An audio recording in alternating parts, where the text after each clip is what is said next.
Good morning बच्चों। हम लोगों ने हमारी शीत ऋतु की छुट्टियों के पहले रानी दुर्गावती पाठ पढ़ना शुरू किया था। इस पाठ के कठिन शब्दों को आप लोगों ने लिखकर याद किया होगा। आइए आज हम इस पाठ को पढ़ना शुरू करते हैं। रानी दुर्गावती।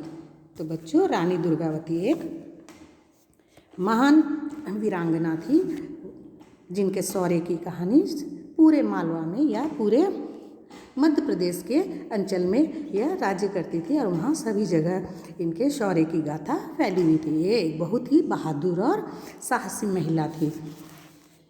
तो आइए बच्चों, आज हम इस पाठ को पढ़ते हैं। आप सभी अपने अपने पुस्तकों को सामने निकाल कर रख लीजिए।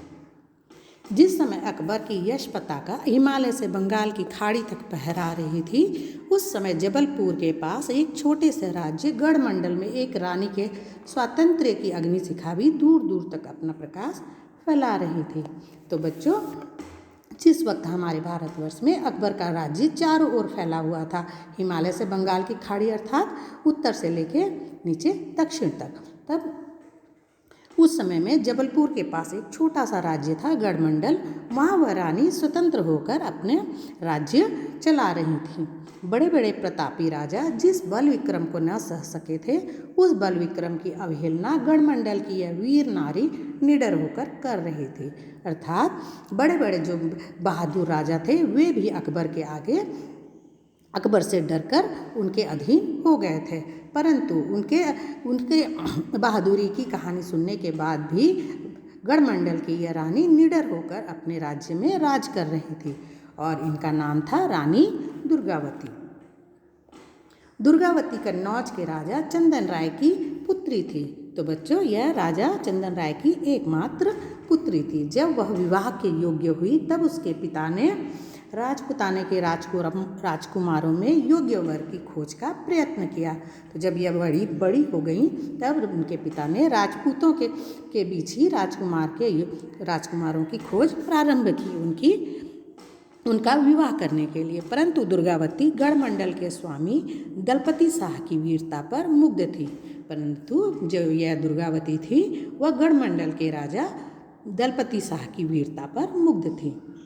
उसके पिता को यह बात अच्छी नहीं लगी, तो उन्हें यह बात पसंद नहीं थी। जब यह समाचार दलपति शाह ने सुना तब उसने बाहुबल से उस कन्या को प्राप्त करना चाहा।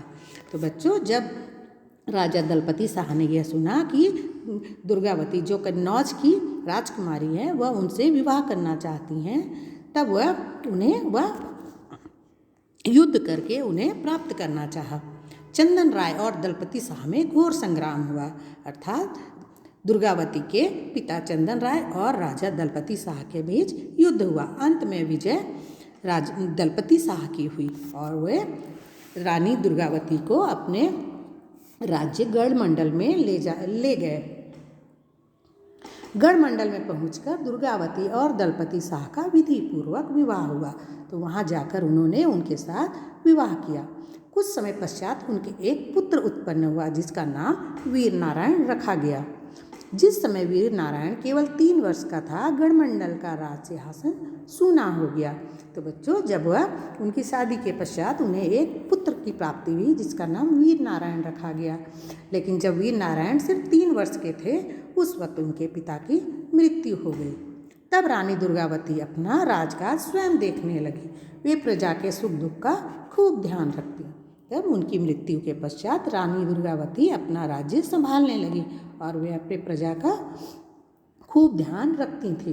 वे जानती थी किसी न किसी दिन मुगल सम्राट की दृष्टि उनके छोटे से राज्य पर अवश्य पड़ेगी, इसलिए वे अपने सेना को हमेशा सुसज्जित रखती थी। दुर्गावती की योग्यता, उनकी तत्परता तथा प्रजा के प्रति उनकी त्याग भावना अकबर के कानों तक जा पहुँची। तब जब राजकुमारी दुर्गावती या रानी दुर्गावती अपने राज्य को अच्छे ढंग से संभालने लगी तो उनकी योग्यता की कहानी अकबर के कानों तक पहुंची। उसके अधिकारियों ने उसे गढ़मंडल को अपने अधीन कर लेने की सलाह दी। तब उनके अधिकारी जितने भी थे अकबर के, उन्होंने कहा कि आप वहाँ आक्रमण करके उस राज्य को भी अपने में मिला लें, किंतु उदार हृदय अकबर ने ऐसा करना उचित न समझा।